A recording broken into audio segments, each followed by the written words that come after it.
Hello guys, nandito na naman ako at syempre good morning muna dyan at good evening dito. Okay, eto guys pag-usapan natin ngayon about naman dito sa ilang araw na ito na talaga namang napakadaming mga didilis, no? Ang nagsasabi na wala raw naman palang ebidensya ang ICC at wala raw naman palang mga testigo kaya ngayon pa lang sila nananawagan. At ito ay kanilang pinagpepestahan ang kanilang kabubuhan. At ang pang-intindi nila, mahina ang kaso, mahina ang ebidensya, kaya nananawagan pa ng mga testigo. Di ba nga, anong-ano sila? Panay ang content nila ngayon. At pinapalabas nila na mahina ang prosecution. Ang ICC bakit ngayon lang naghahanap ng mga testigo? 'Di ba? Okay, at ito ay ating liwanagin at bigyan natin ng ito ay para sa aking opinion. Bukod sa aking opinion, narinig ko rin ito kila Attorney Dean Santa Maria at sa iba pang mga international law experts about sa syempre ibang-iba nga naman, hindi po katulad ng sa batas natin at sa sistema natin dito sa Pilipinas ang pagpapatakbo ng ICC. Magkaiba po yan, okay? So sa ICC po pala, hanggat hindi pa nagsisimula ang hearing, pwede pang magdagdag ng mga witness.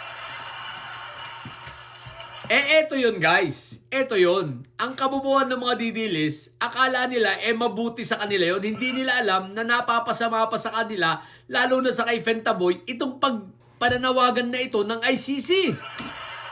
Bakit po? Dahil sa panawagang ito ng ICC, ang katotohanan dito, lalo talaga nilang ibabaon, ito'y pagpapatunay na lalo nilang ibabaon si Fentaboy sa kaso sa kinalulugmukan nitong kaso. At hindi ito maa-acquit. Bakit? Bukod sa matibay na ang hawak na testigo, testimonya at kaso ng prosecution team, naghahanap pa sila ng mga interesado pa at gusto pa. Bakit? Na magtestigo sapagkat sa paniniwala ng ICC, hindi lang itong mga to, bagamat sapat na para ilubog pa itong si Fentaboy, ang nasa isip siguro ng ICC, teka, mas maganda na dagdagan pa natin para siguradong wala na itong kawala. Hindi lang walang kawala, kundi mabigyan ng hustisya ang mas marami pa.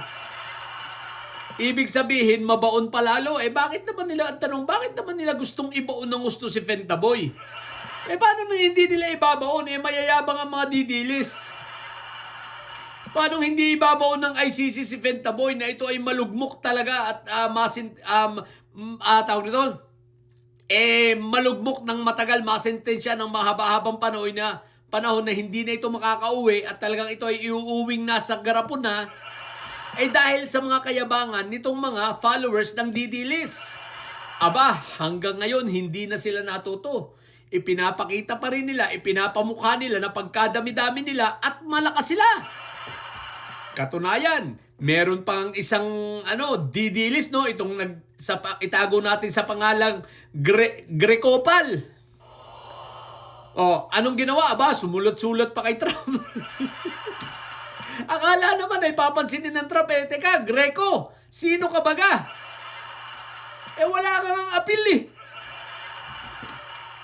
Sino ka ba? Wala ka. Nanawagan nga kayo ng rally, di ba ikaw para kang anga-anga na namimigay ng flyers para lang may sumama at tumigil sa inyo dyan sa rally sa may Ross Boulevard? Di ba? Para ka lang anga, walang pumapansin sa iyo, tapos susulat ka pa kay Trump. Ang lakas ng tama mo, Greco. Ano bang tinira mo? Palumpalo ka. Tapos eto, nagpaperma-perma pa sila ng hanggang ngayon yata yung target nilang 500,000 na perma. Iilan pa lang, 14,000. Diyos ko po, Rudy. Tagal, ilang linggo nyo na yung ilang linggo na kayo nagpapaperma. Anyari. Pero ang nito, ang perception ng ICC na ipinapakita ninyo, itong si Fentaboy ay may impluensya pa. Sa amin po ay pabor na pabor naman yan. Bakit pabor na pabor? Syempre, lalo nyo nga ibinabaon, di ba? Kaya wag kayong wag kayong tanga. No? Yung sinasabi ng ICC rito na baka may gusto pa, para pa lalo pang ibaon si Fentaboy. Hindi yun nangangahulugan na mahina ang kaso o mahina ang mga witness. Kundi, pwede pang magdagdag yung sino pang may gusto na mag-witness, parang sa ganon, mas mabigyan pa ng katarungan. Mabigyan pa ng hustisya yung mga biktima nitong si Fentaboy. Kaya wag kayong bubot mahina daw ang kaso. Kung mahina, bakit hindi makalabas? Kung mahina, di sana nabigyan na ng interim release yan. O bakit hindi mainbigyan ng interim release? Kasi malakas ang kaso laban sa kanya. Kaya nga nalabasan ng warrant of arrest yan kasi malakas ang kaso. Hindi naman niya lalabasan ng ICC kung mahina ang kaso laban sa kanya. Tapos ngayon kayo nagtatapang-tapangan. Tapos ngayon kayo nagdadami-damihan ng mga didilis. O di ba? Akala nyo naman pipigilan namin kayo. Sabi ko nga sa inyo, peperma pa kami. Dadagdag pa kami ng perma para makarami na kayo. Para sa ganoon, makita ng ICC na may impluensya pa talaga ito si Rodrigo. Sa bagay, nabisto nga ng di ba, bistado ng ICC. Isipin mo, hindi nagkaigi yung pagpapanggap niyang siya siraulo na. Akala ninyo magkakaigi yung pagpapanggap ni Fentaboy na siya siraulo na. Si Fentaboy, long hair na, boysen. Si Fentaboy Boysen na siya. Naalala nyo ba guys yung yung commercial ng Boysen? Yung nakaganon sa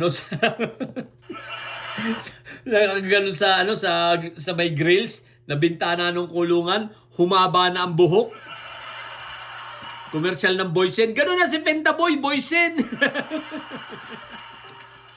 Yung tatay niyong karton Boysen.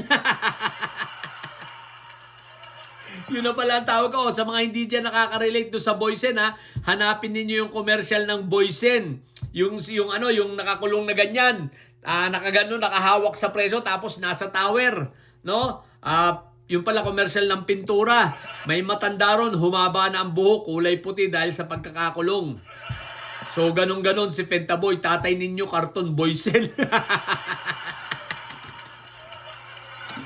Kala ninyo Tapos ngayon bida-bida kayo. Mahina ang kaso. Di ko mahina ang kaso, nakalabas na yan. Tinanggihan nga uli yung yung interim release ninyo, di ba? Lahat ng mga pleadings ni ni Kaufman hindi nagkakaigi. Lahat denied. Ibig sabihin, malakas ang kaso laban sa kanya. Ngayon, lalo pang palalakasin. Ibig sabihin, ang ICC desidido na wag na yang makalabas at doon na mamatay. Yung tatay niyong karton, mamamatay na lang yun doon. Tuwan-tuwa ako.